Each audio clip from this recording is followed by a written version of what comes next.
So welcome. This is a video on the forward pass of a transformer from the paper Attention is All You Need. So this is a video only about the forward pass. For the backpropagation, I'll post a video soon about it.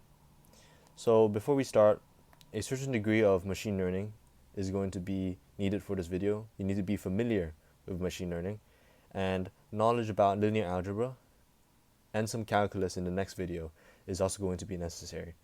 If you have been living under a rock, transformers have been the meta for machine learning in for a long time. And the fact that a machine can comprehend human language is something that still amazes people to this day. And we're not going to cover the state-of-the-art models, but state-of-the-art models include GPT, Claude, DeepSeek, and those are really complicated with other algorithms like reinforcement learning into them.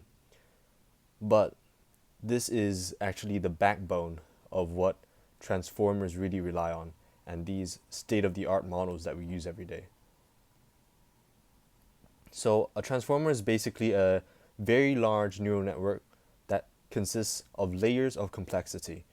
It consists of three main parts. You have embedding, attention, and feed-forward neural network. And there are also layers in between called a layer norm. A softmax function is also needed to be applied, and a ReLU function later in the FFN. So in this part of the video, I'm going to talk about the math of this forward pass, and later on we're going to do some code on it. So before we start to do anything, let's think about what data we have. So first of all, we're going to assume that we have around 1,000 sentences, because that's what we're going to use. And for the tokens, we're not going to use any complicated things like words, but instead we're going to use characters, even though they don't really inhibit any meaning at all. And the dimension of the model will be 64, which is a regular and default one. And this is going to be a self-supervised learning. So there's not going to be a decoder. It's a encoder only transformer. So first of all, now let's describe what the data goes through. The data actually has to go through a embedding part where we have to assign each token, in this case, characters with a weight vector that we initialize. So first of all, we're going to initialize the weights. The size will be the vocab size and the embedding dim, which we both decide ourselves. The embedding dim, which we select ourselves, will be 64, which we just selected. And the vocab size will depend on the tokens. For us, it will be 28 because we have 26 for the alphabet, 1 for spaces, and 1 for padding. We're assuming that there's no punctuation. Well, punctuation would be just padding, so it doesn't really matter. And then, first of all, the tokens would go through this process where we embed, which is basically that we initialize weights, and these weights we map onto those tokens. So initially, let's say you have a sentence of, say, hi, I am a car.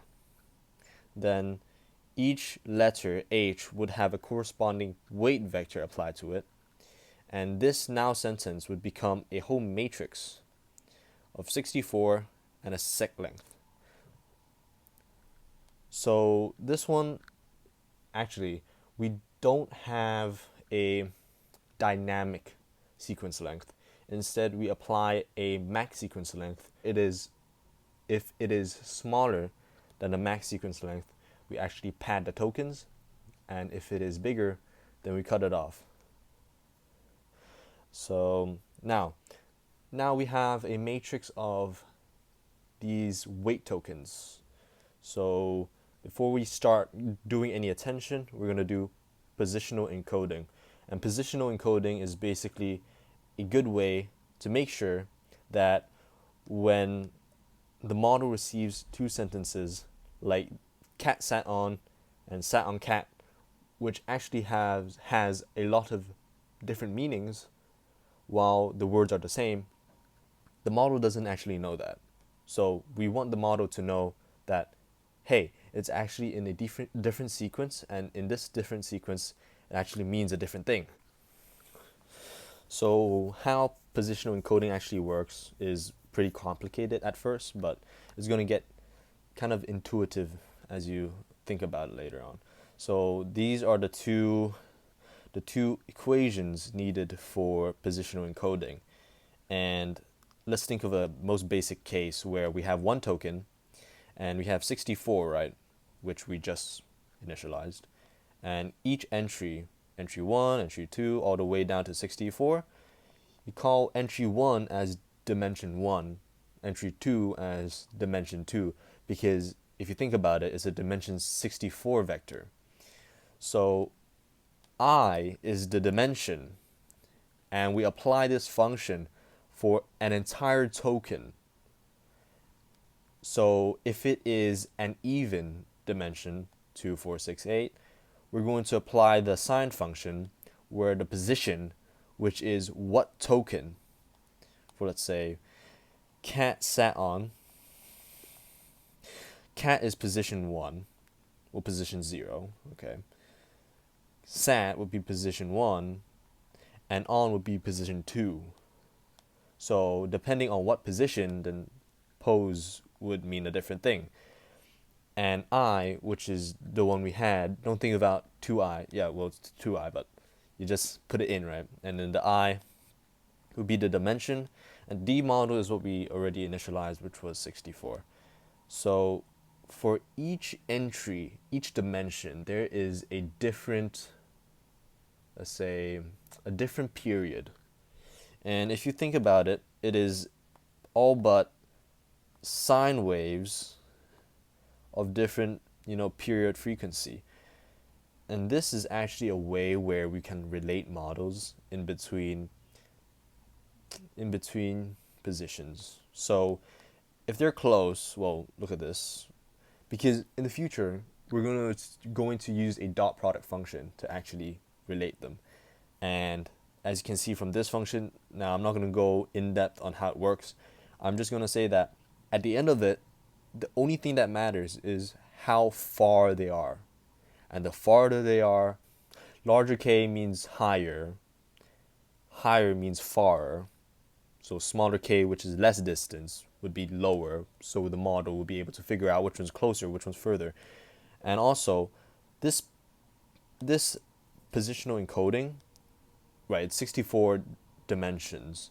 So think of it as a unique fingerprint for each position, and so each position has a unique fingerprint, and this unique fingerprint actually is the way where the model can actually differentiate between two positions without mixing it up. So how it is actually implemented is we do this for each entry in the matrix we have already, and we add it onto the original matrix. Now this sounds kind of weird, where why do we sum the stuff into it and hoping that the model will be able to figure it out by unmixing it? But the thing is, we expect the model to be able to do that because, the model is complex enough to be able to do that. And also, one beneficial way of using these sine and cosine waves as positional encodings is that in the future we can extrapolate. So the model can learn actually not based on only a fixed set amount of distance. Instead, we can extrapolate. So maybe our original sequence length is 100, but suddenly we switch it to 120, then we still don't need to change anything because it's just extrapolation, which is a good thing. So that covers much about everything about embeddings, basically, and it is literally one of the most simple ones for now. So here comes the harder one, which is attention. This is basically the main part of this whole transformer and why is it so powerful. So there are several ways of doing attention. You have CNN, convolutional, but mainly today we're going to focus on something called self-attention from the famous paper I just quoted about, which is attention is all you need. and this attention section will contain multi-head attention and scaled dot product attention. So before we start, let me just tell you what attention is all about. Attention is telling the machine, well, this transformer, how much to relate or how much to care about certain tokens. It is a way to be able to have tokens at different positions relate to others of its own sequence. So we can actually have cat sat on be like, wait a minute, you have an object here and then you have a verb, so they probably would relate. And this attention actually allows us to relate those two together. Now, then why multi-head instead of single head attention? So the main reason why we use multi-head attention is actually we want different heads to capture different signals of the data. Maybe one head is talking about cars, or maybe one head is talking about, I don't know, aerodynamics. Like, it doesn't matter, but we're just hoping that these heads actually capture different frequencies and signals from the data so that we can, extract as much value as we need. So how attention works is that we initialize 3 weight matrices. Well, in multi-head attention it's 4, but I'll just talk about that later. In normal, default, and multi-head, is going to be 3 weight matrices. You have one called query, which is asking questions on the data, key, which is answers with respect to the data, and value will be the extraction of answers. So usually we only have one weight query, weight key, weight value, but in multi-head we're going to actually make the reshape it into a set of number of heads, and the dimension of each head will also be reduced to try and save computation power. So the preset value will be the number of heads and the head dimension, which is determined by the D model over the number of heads, which in our case, I think we used 8. So initially, weight query was actually, I think, D model squared, and X was batch, sequence length, and D model. It's a 3-dimension.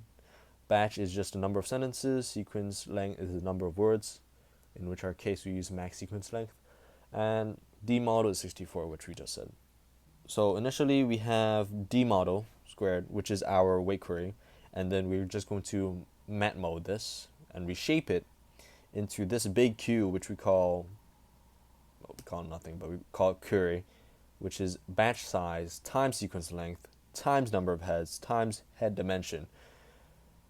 And that is basically done for query, key, and value. After we're done making Q, K, and V, we're going to do scale dot product attention. Now this is also done in single head attention, but we're doing it for multi-head. It's just a bit different in terms of the dimension and shapes, but is most definitely the same. So this looks kind of weird. This is the formula you're looking at, and if you're not familiar with this, it's fine. We're going to talk about this. So the Q and K is exactly what you're thinking. It's the one that we used. The T, well, transpose. If you've taken a linear algebra course, you're going to have to know that. And basically, it just matmos Q and KT. So once we do that, it actually becomes, so QKT is actually going to be a size matrix of sequence length times sequence length. We're ignoring the batch in the front, but with this sequence length times sequence length, if you can remember, right, Q is the query, K is the key. So you have the questions, you have the answers, and they answer each other questions, So in our case, multi-head attention, one head is going to talk to all the other queries and answer all their questions, and based on how much we answer those questions is what we're going to get later on as scores. So maybe the query is asking, how fast does this car drive, and then K was like, oh, in this sentence actually it said that it's 562 miles per hour or something, like really quick. And then after we answer all these questions, right, we have a matrix of answers of questions basically. And then we have dk. Well, qkt is going to be normalized by 1 over root dk, and dk is just d model. So what the authors in Attention Is All You Need were thinking is that, when you do this a lot of times, sometimes it keeps accumulating, and the higher the d model, then the bigger the things, and the bigger the things, the more chances of exploding things, and we don't want exploding things. So to make sure that it's not going to explode too big, we're just going to divide by root dk. So as you can see here, we have the sequence length times sequence length, so this matrix, and then we're going to root dk 1 over root dk, which we already done. And then now we have basically a matrix of how much should each token append to another. So let's say row 0, column 1. So that basically corresponds, I'm just saying, like, this is actually how much attention and how much value each kind of entry gives. So if this entry, this coordinates, gives a high value, after we normalize, then that means, we should actually pay attention, and this is a very important entry that we're going to need to use later on to understand this sentence as an encoder. And that's basically the entire matrix after qkt over root dk. So we have this beautiful matrix talking about how much attention should be applied on each entry. And with this, we're going to actually have a causal mask. Well, what this causal mask is actually doing is that we want our models to predict the next word. So for, let's say, a sequence of this morning was great, or something like that. Now, for this example, let's say we're not using alphabetic tokens, we're using word tokens. So we want the model to see this and then be like, okay, I'm going to output morning, and then it says morning, then I'm going to output was, and then at the third iteration, it's going to look at this, morning, was, and it's going to relate, let me say great, and it says great, and we're like, good job, we give it rewards and stuff. So the way to do this is not actually for us to do it one at a time, which is actually, what we do at inference. But in training, we want it to be forced to have the best possible input for a better output. Because if the model is just predicting nonsense, like hi, like a ton of I's or something, and then a M or a Y, like, what's that? And it's going to predict something useless because it's not going to learn, because the inputs are not even good in the first place. So what we're going to do is actually called teacher forcing. And teacher forcing is basically, since we want the model to predict this morning was great, we're not going to actually give it this and just stop there and just let it go. We're going to give it this, and then this morning, and then this morning was. So it actually predicts 3 times at the same time. So instead of that, of this only, we have this, and then this morning, right? And then this morning was. And this way, it just looks at this row, and is going to predict one. And let's look at this morning at this row, predict one. And then this morning was and a predict one, because they don't really, let's say, interact at different sequences. So we don't actually have leftward flow of the data. And we apply this causal mask where the parts where we want that row to predict and everything after, we make it to np dot negative infinity, such that there's not going to be any weight or any attention applied to those, because we're like, hey, you're not supposed to see that, you're supposed to predict that. And that's what the model, does. So it's going to be something like this, where we have these values here, and then we take a triu, or upper triangle matrix, and then apply this mask where the top parts become negative infinity. So this way, there's no leftward flow of the data.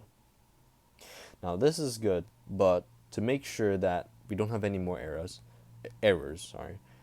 we're going to do something called pad mask, where, let's say, we have a sentence of his jacket was blue.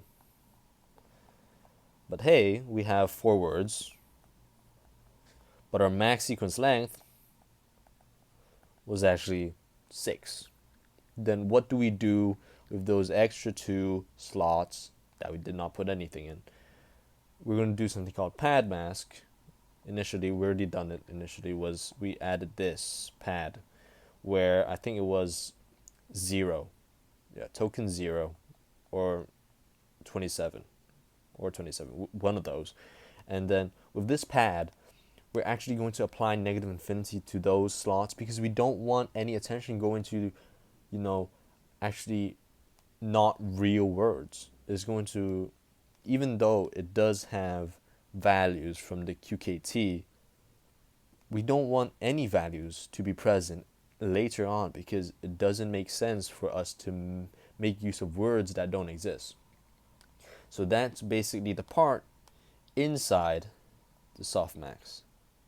And then the next step will be to apply the softmax. So what we have right now is this, where this is the pad, this is the causal, and this is the weights that we got. So we're going to do a softmax per row function. And a softmax, if you don't know, is just basically let's say a probability function, where we have a initial vector or matrix of 1, 3, 5, 4, where it doesn't really make sense for it to be a probability vector, because they don't sum to 1. They don't have probabilities. They just look kind of weird. They just look like normal numbers. So for this, let's imagine that each row is going to be xi, where I is the row. So first row is xi, x1, 3, which is the second row, is x2, and then third row x3, and so forth. And then we're going to apply this into this. So each entry will be exponential to its own entry over sum of the exponentials, where the sum of the exponentials is just the sum of the exponentials for each entry in what we're trying to make as a probability vector, which its actual formula is going to be this, where it makes that every vector sum to 1, such that we can use it like a probability vector.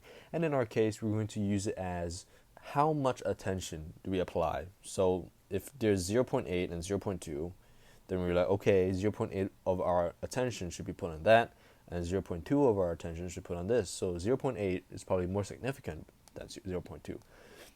So it's basically normalizing into probabilities. You can think of it like that. And we do a softmax per row function, because remember, per row is actually per sequence. So we have a sequence, and then a 1 token longer sequence, and then a 1 token longer sequence, and so forth. And then we're going to apply a softmax to each of those. Boom, boom, boom. And then we're going to have rows of vectors of probabilities, which is real nice. And then the intuitively function, you can think of it as how much value of each entry is needed or relevant. we apply a matmel with v, which is, you remember, the value matrix, which is how much value each, what kind of value each entry actually gives. And if it's higher, then the value of it will be more because we need it more. And if it's lower, then the value of it coming out will be lower because we don't need it as much. So the final formula, which you just learned, is this. Softmax inside function will be qkt over root dk, and then the entire thing times v. So in our case, we're doing multi-head attention. So initially, the shape, well, not initially, at the end of the function, we're going to have a shape of batch size, num of heads, sequence length, and head dim. And then we're going to reshape it because we want to concatenate them. And then the attention output, we can think of, we reshape it back into its original, because Q was actually this shape, and we're just trying to put it back into the same shape. Well, sorry, X was this shape, and we're just trying to put it back. And then after we put it back, we want to make sure that, you don't have weird things where this one is one entire thing and this one is like, I don't know, another thing. It just doesn't mix well, so we have a new initialized weight matrix called weight O, and we just matmel this, and this is actually going to mix everything and make it better. So that's the end of attention, which is one of the hardest parts, and then everything after is going to be easy. So we have layer norm after that, and this layer norm is actually applied twice in the entire block, where we do an attention, we have layer norm 1, and then we have a feed for network, and then we have a layer 2. So think of it as normalization. And why do we do this is because sometimes many layers can accumulate and we don't want exploding gradients. So just think of it as to make sure that it's not going to explode, which is good. So the procedure, which is really simple compared to attention, is that we find the mean. We can do this with numpy functions.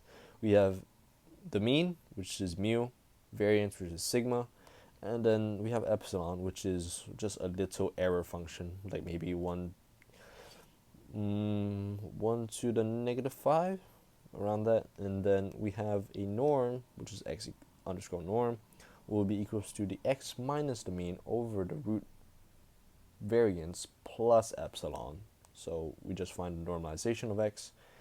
And then before we leave, we're going to actually return it with normalized x times gamma plus beta. Now, this looks like a straight line graph, sure, but actually what we're doing here is that we're allowing flexibility for the model, because right now we're actually forcing the model to normalize, but maybe the model's like, wait, I don't want to normalize. And this gamma and beta will allow the model to decide whether normalizing in this particular block is actually necessary or unnecessary. So we can see it in action here, where we have attention, and then we're going to have the output plus the residual, which is the x before attention, and then we're going to apply layer norm 1, and then we're going to go to FFN, and then output plus residual, layer norm 2, which is self-explanatory. And then finally we have our feed forward neural network, same thing, where we have 4 initialized weights. And weight 1 will be D model and DFF. DFF is something that we actually choose on our own, and this DFF is actually going to be, larger than D model. And since it's larger than D model, we can capture some specifics in the weight matrix or the final matrix, such that when we shrink it back down, we actually apply a lot of specific details and specific qualities into our output. So weight 1 will be D model DFF, and then bias will be DFF. DFF times D model will be weight 2, and bias 2 will be D model. So we have input, we apply weight 1, and then it becomes bigger. We apply plus B1, and we apply ReLU, which is just rectified linear unit. So anything bigger than 0 will stay the same, and anything lower than 0 will just become 0, which is a nonlinear function, so we allow more complex interactions. So after doing that, we're going to apply weight 2, size it down, and plus bias 2 before going to the output. Now the transformer will consist of all of these, and the transformer block is actually, let's say, one part. So not case 1, but number 1 attention and the number 2 attention. So we have so many attentions, so many weights, and we actually set how many blocks we want. And basically the transformer system will be, for block in transformer blocks, we do all those procedures and return the output. And then we just keep doing it again and again and again. Let's say that the transformer block is actually B. So what I said earlier is just B1 to B2 to B3 to B4 all the way to done. But before we're done, of course, you're going to have a softmax of tokens to decide output, which we're going to talk later in the coding section. And that's basically all the math there is. If you have any questions or any queries, you can actually read the paper. Just go online and search self-attention is all you need. It's really popular.